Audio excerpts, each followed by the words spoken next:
देखिए आज का हमारा टॉपिक है लेंसों का कॉम्बिनेशन, लेंसों का संयोजन। ये जो डेरिवेशन है ये भी इंपॉर्टेंट है और इस पर अक्सर न्यूमेरिकल पूछ लिया जाता है। उसमें क्या कहेगा न्यूमेरिकल में आपसे, कोई 2 लेंस दे देगा, 3 लेंस दे देगा और उनकी फोकल लेंथ आपको गिवन होगी और फिर कहेगा कि कंबाइंड फोकल लेंथ निकालिए। लेंस अलग अलग तरह के भी हो सकते हैं, यानी दोनों लेंस मानो दिए जा रहे हैं, वो हो सकता है कॉन्वेक्स हो, ऐसा भी हो सकता है एक कॉन्वेक्स हो एक कॉनकेव हो, और फिर उनका कॉम्बिनेशन निकालोगे और बाद में ये भी बताओगे कि अब वो जो दोनों लेंस है यानी कॉम्बिनेशन है वो किस लेंस की तरह काम कर रहा है। तो ऐसा न्यूमेरिकल दिया गया, तो उस टॉपिक को अच्छी तरह समझते हैं, बहुत आसान टॉपिक है। तो लेंसों के कॉम्बिनेशन में हम मान लेते हैं 2 उत्तल लेंस लेकर के चल रहे, लेंस पतले के। तो आपने 2 उत्तल लेंस ले लिए और दोनों लेंस आपस में एक दूसरे के संपर्क में रखे हुए हैं।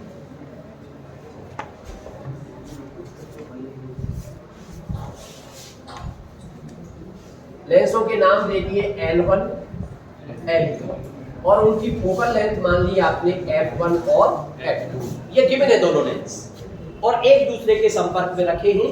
तो वो तुमसे जानना चाहता है कि जो संयोजन हुआ उसके बाद जो कंबाइंड लेंस हमारा आया उसकी फोकल लेंथ क्या होगी, यानी कंबाइंड फोकल लेंथ, संयोजन की फोकस दूरी निकालनी है आप। ठीक है, तो हमें दोनों लेंसों की अलग अलग फोकस दूरी गिवन है और हमें इस संयोजन की फोकस दूरी निकालनी है। तो कैसे सॉल्व करेंगे, आपने इसका प्रिंसिपल एक्सिस ले लिया, दोनों लेंसों की आपने ऑप्टिकल सेंटर C1 और दूसरे का C2। मान लो कोई पॉइंट ऑब्जेक्ट है, ये O, ये पॉइंट ऑब्जेक्ट है। अब क्या दिखाओगे, अब आप इसका प्रतिबिंब बनना दिखाओगे। ये आपने बीच में एक लाइन दी थी जहां से आप रिफ्लेक्शन को शो कर सकते हो। ये इंसिडेंट रेज हो गई आपकी किरण पहले वाले लेंस पर। अब पहला वाला जो लेंस होगा इस किरण का मान लो प्रतिबिंब कहीं बना देता है। ठीक है, मान लो उसको बेंड कर देता है वो, और बेंड करके ये इस लेंस से बेंड होती है और बेंड होकर के ये चली जाती है ऐसे करके। आगे दिखा रहे हो आप, और ऐसे डॉट डॉट करके दिखा दोगे कि कहीं पे जाकर के इसका प्रतिबिंब बन जाता है। उसको नाम दे दोगे आप आई डैश। आई डैश नाम क्यों दिया, क्योंकि रियल में रेज वहां नहीं जा रही होगी भाई। रियल में तो 2 लेंस से, तो पहले यहां से अपवर्तन हुआ, दोबारा से फिर अपवर्तन होगा, तो फिर क्या होगा, यानी इस रेज को अब की बार इस लेंस ने और थोड़ा सा बेंड कर दिया तो उसका प्रतिबिंब बना यहाँ पर आई। तो रियल में जो हो रहा है ना वो तो ये है कि इस ऑब्जेक्ट का इमेज बन रहा है आई, लेकिन वास्तव में इस चीज को हम 2 स्टेपों में पढ़ेंगे। 2 स्टेपों में कैसे पढ़ेंगे कि पहले हम ये कहेंगे कि L1 लेंस के द्वारा ऑब्जेक्ट O का प्रतिबिंब, क्योंकि L1 ने जो बेंड किया वो सीधा जाके मिल रहा है आई डैश, तो L1 लेंस के द्वारा जो प्रतिबिंब बन रहा है वो आई डैश बन रहा है। और ये जो आई डैश प्रतिबिंब है ये L2 के लिए आभासी वस्तु का काम करता है, जैसा कि आपने लेंस मेकर में पढ़ा। लेंस मेकर में और इसमें कोई डिफरेंस नहीं है, बस डिफरेंस है फॉर्मूला लगाने का। वहां पर हम फॉर्मूला लगाते थे अपवर्तन वाला और यहां पर फॉर्मूला लगाएंगे लेंस वाला। लेंस जो सूत्र होता है आपका 1/b - 1/u = 1/f, बस ये डिफरेंस है और कोई डिफरेंस नहीं है। वहां भी इसी तरह का था, पहले एक सरफेस से एक इमेज बना, वो इमेज दूसरे सरफेस के लिए आभासी वस्तु का काम कर रहा था, फिर दोबारा से आपने इमेज बना दी। तो अब पहले इसे 2 स्टेपों में पढ़ेंगे। हम मानेंगे L1 के द्वारा, या L1 लेंस के लिए ऐसे लिख सकते हो, L1 लेंस के लिए। तो L1 लेंस के लिए क्या हो रहा है, ऑब्जेक्ट O का प्रतिबिंब बन रहा है आई डैश। तो हमने मान लिया ऑब्जेक्ट O की यहाँ C1 से जो डिस्टेंस है वो है U, और C1 से ही आई डैश की जो डिस्टेंस है उसको मान लिया हमने V डैश। डैश है तो डैश मान करके चलेंगे और लेंस सूत्र लगा दिया। तो L1 के द्वारा, या L1 के लिए लिख देना वो ज्यादा अच्छा लगेगा। फिर L1 के लिए, तो L1 के लिए लेंस का सूत्र लगा दो। तो लेंस सूत्र होता है 1/v - 1/u = 1/f। ये तो फॉर्मूला होता है। लेकिन अब इसके लिए अप्लाई करेंगे तो इसके लिए 1/b की जगह पे 1/b dash minus 1/u, u dash नहीं है, u है। फोकल लेंथ उसकी f1 is equal to 1/f1 समीकरण नंबर 1। अब क्या करना है भाई, अब ये जो प्रतिबिंब बना, ये प्रतिबिंब इस वस्तु के, इस लेंस के लिए वस्तु का काम कर रहा है। तो आप लिख दोगे आई डैश लेंस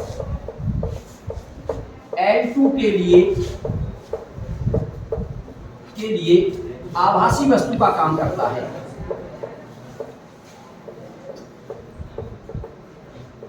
वस्तु का कार्य करता है।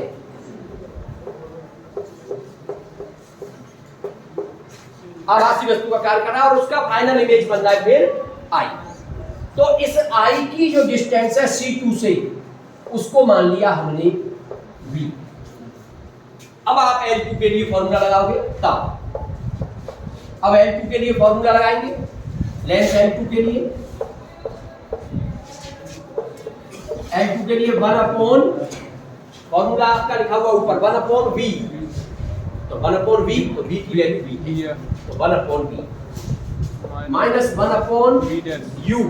लेकिन अब u की बात जब आ गई तो u का मतलब होता है वस्तु की दूरी, और वस्तु है हमारा आई डैश, और इसकी दूरी लेनी है। लेकिन अब दूरी कहां से लेते हैं, ऑप्टिकल सेंटर से। देखिए ये बहुत इंपॉर्टेंट पॉइंट है आपका। जब साइन कन्वेंशन की बात आती है, चिन्ह परिपाटी की जब बात आती है, तो दर्पणों में, गोलीय पृष्ठों में सभी जो दूरी मेजर की जाती थी, वो दूरियां हम हमेशा मेजर करते थे कहां से, पोल से, ध्रुव से। लेकिन लेंसों में जो दूरी मेजर की जाती है, वो मेजर की जाती है ऑप्टिकल सेंटर से, प्रकाशिक केंद्र से। बस यही अंतर है भाई। 3 पॉइंट हुआ करते हैं। पहला, ऑल डिस्टेंस मेजर्ड फ्रॉम, अब वहां पे पोल, यहाँ पे ऑप्टिकल सेंटर।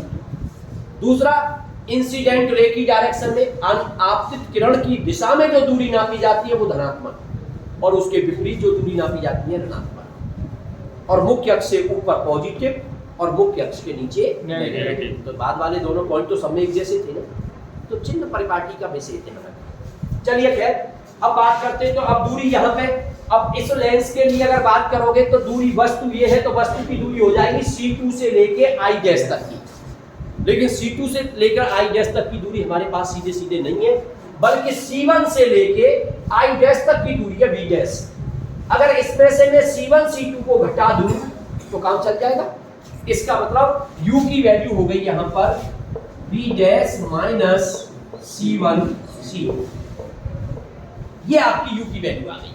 और इक्वल टू में आपका 1/f2, क्योंकि दूसरे वाले लेंस की फोकल दूरी को आपने f2 माना। लेकिन हम कह रहे हैं भाई पतले लेंसों का कॉम्बिनेशन हो रहा है। लेंस कैसे, पतले। तो जब लेंस पतले होंगे तो C1 C2 जो डिस्टेंस होगी V डैश के कंपैरिजन में कैसी हो जाएगी, नगण्य हो जाएगी। तो आप लिख दोगे पतले लेंसों के लिए,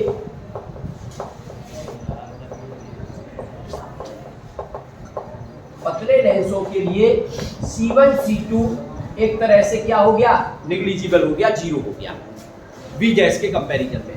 तो उस केस में फिर क्या हो जाएगा, 1/v minus 1/v dash is equal to 1/f2 समीकरण नंबर 2। अब देखो टारगेट क्या रहता है हमारा टारगेट है भाई केवल ऑब्जेक्ट O का इमेज आई है। इसका मतलब डैश वाले कॉन्सेप्ट को हटाओ, यानी डैश जहां आ रहा है उसको हटाओ। तो डैश यहां पे आ रहा है 1/v डैश, और यहां पे आ रहा है 1/v डैश माइनस का। तो कैसे हटेगा, दोनों समीकरणों को जोड़ देंगे। तो आपने लिख दिया समीकरण 1 प्लस समीकरण 2, दोनों समीकरणों को आपने ऐड कर दिया। बड़ा सिंपल सी चीज है, लेंस फॉर्मूला लगाया है और दोनों समीकरणों को प्लस कर दिया। प्लस करोगे तो देखिए 1/v डैश से 1/v डैश कैंसिल आउट, वहां से 1/v प्लस का बच्चा, यहां से 1/u माइनस का बच्चा। तो 1/v माइनस 1/u, और इधर हो गया 1/f1 प्लस 1/f। ठीक है, ये हो गया आपका समीकरण नंबर 3।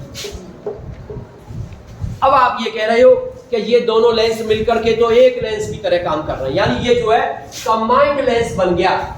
और हमने उस कंबाइंड लेंस की फोकल लेंथ को मान लिया कैपिटल एस, कैपिटल एफ। तो आप लिख सकते हो यदि संयोजन की फोकस दूरी कैपिटल एफ है। अब संयोजन तो क्या कर रहा है भाई, वो तो केवल ऑब्जेक्ट ओ का इमेज बना रहा है आई, तब 1/f बराबर हो जाएगा 1/v माइनस 1/u, क्योंकि वो केवल वस्तु ओ का इमेज बना रहा है आई। तो 1/f इक्वल टू हो जाएगा 1/v माइनस 1/u। ठीक है, इसको समीकरण नंबर 4। अब आप देखिए, तो 1/v माइनस 1/u यहां पर है, इसकी जगह पे क्या लिखा जा सकता है 1/f, यानी समीकरण 3 और 4 से। तो आप देखोगे समीकरण 3 और 4 से, और समीकरण 3 और 4 से 1/f इक्वल टू आ जाएगा 1/f1 प्लस 1/, इस तरह से ये संयोजन की फोकल लेंथ निकल गया। ये आपका फॉर्मूला राइट हो गया। तो कुछ भी नहीं है, केवल दो कॉन्सेप्ट लगाए आपने, पहले L1 के लिए फिर L2 के लिए, और दोनों को प्लस कर दिया है, और संयोजन के लिए उसको f मानते हुए फॉर्मूला लगा करके कंपैरिजन कर दिया है, और ये आपकी निकल के आ गई संयोजन की फोकल लेंथ का फॉर्मूला। मान लीजिए 2 की बजाय 3 लेंस होते, 4 लेंस होते, 5 लेंस होते, तो फिर 2 से ज्यादा अगर लेंस होते तो 1/f इक्वल टू लिख देते 1/f1 plus 1/f2 plus 1/f3 और plus dot dot dot dot, जितना भी है उतना हो जाता। फिर आप उसको इस तरह से कर सकते हैं। यहीं पर एक और चीज का ध्यान दें थोड़ा सा, ये तो हो गई संयोजन की फोकस दूरी। अब मान लो पूछने लग जाए आपसे कि संयोजन की क्षमता क्या होगी, जो लेंस है उनके संयोजन की क्षमता क्या होगी, क्षमता का फॉर्मूला पूछने लग जाए। तो देखिए, संयोजन की क्षमता के लिए अगर आप बात करना चाहते हैं तो आप अच्छी तरह से जानते हो कि क्षमता P का फॉर्मूला क्या होता है, P इक्वल टू 1/f।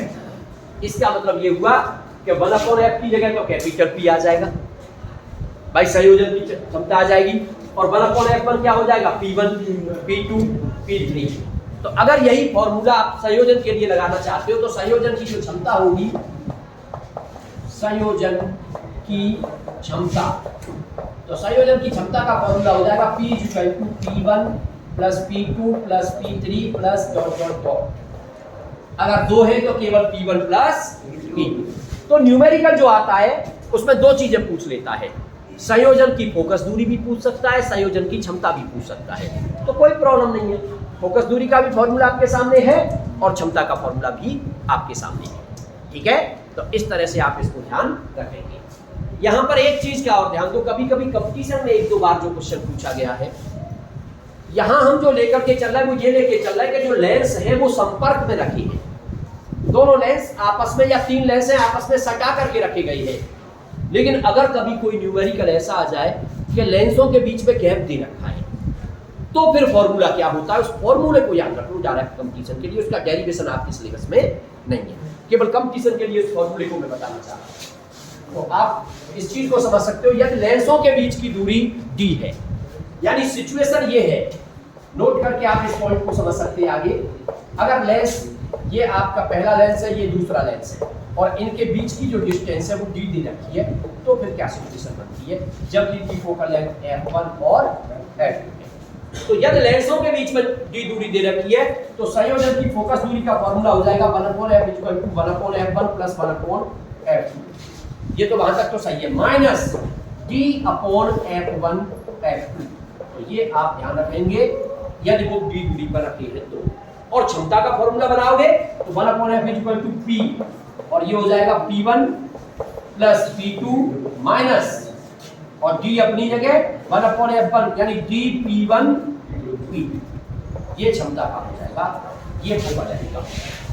इस तरह से आप ध्यान रखोगे, कोई भी न्यूमेरिकल आ जाए बड़ी सावधानी से आप सॉल्व करिए और आंसर आपका आ जाएगा। मैं एक एग्जांपल लेकर के दिखाता हूं आपको, कभी कभी स्टूडेंट जल्दबाजी में क्या गलती करता है उस बात को बताता हूं। मान लीजिए उसने एक एग्जांपल दिया कि 2 लेंस हैं, एक उत्तल लेंस है, एक अवतल लेंस है। उत्तल लेंस की जो फोकस दूरी है, उत्तल लेंस की फोकस दूरी f1 जो है वो 10 सेंटीमीटर है। और अवतल लेंस की फोकस दूरी 20 सेंटीमीटर है। आप जानते हो इस बात को, उत्तल की फोकस दूरी धनात्मक होती है और अवतल की फोकस दूरी ऋणात्मक होती है। तो वो आपको फोकस दूरी दे देगा, क्षमता भी दे सकता है, फोकस दूरी दे दी, क्षमता दे दी, कैसे भी दे दे, क्वेश्चन आप सॉल्व कर लो। अब तुमसे पूछ रहा है, अब बताओ जो कंबाइंड लेंस है उसकी फोकस दूरी कितनी होगी और वो किस लेंस की तरह काम करेगा। क्यों? क्योंकि अब तो दो लेंस हैं, दो में एक उत्तल है एक अवतल है, तो अब तुम्हें ये बताना होगा कि अब वो लेंस की किसकी तरह काम करेगा, उत्तल की तरह काम करेगा कि अवतल की तरह काम करेगा। तो सबसे पहले आप निकालो कंबाइंड फोकल लेंथ। अब कंबाइंड फोकल लेंथ का फॉर्मूला लगाओगे 1/f = 1/f1 + 1/f 1/f1 की वैल्यू 1/10 प्लस 1/- का 20, इसका मतलब 1/10 माइनस के 1/20। एलसीएम आ गया आपका 20, 10 दूनी माइनस 1 कितना आया 1/20। 1/f की वैल्यू है 1/20, तो f = कितना आ गया 20 सेंटीमीटर। अब ये देखो इसे कि ये प्लस में आया है या माइनस में आया है।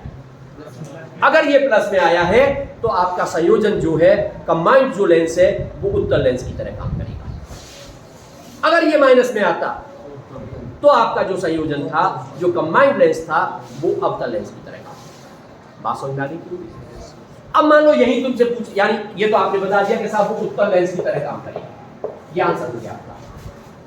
यहीं पे आपसे पूछ लेता कि क्षमता और निकालिए, तो देखिए दो तरीके हैं आपके पास क्षमता निकालने के।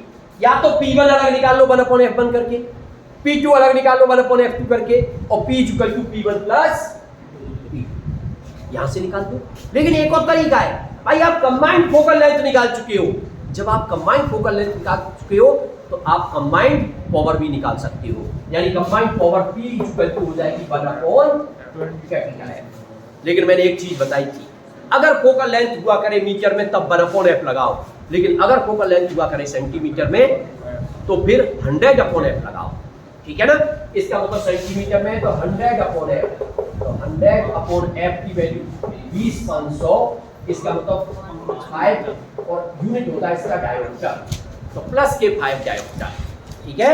तो इस तरह से आप कंबाइंड पावर निकाल सकते हो उसकी, और आप चाहें कि हम अलग अलग करके निकालेंगे तो अलग अलग करके भी निकाल सकते हो, कोई प्रॉब्लम नहीं। ठीक है भाई?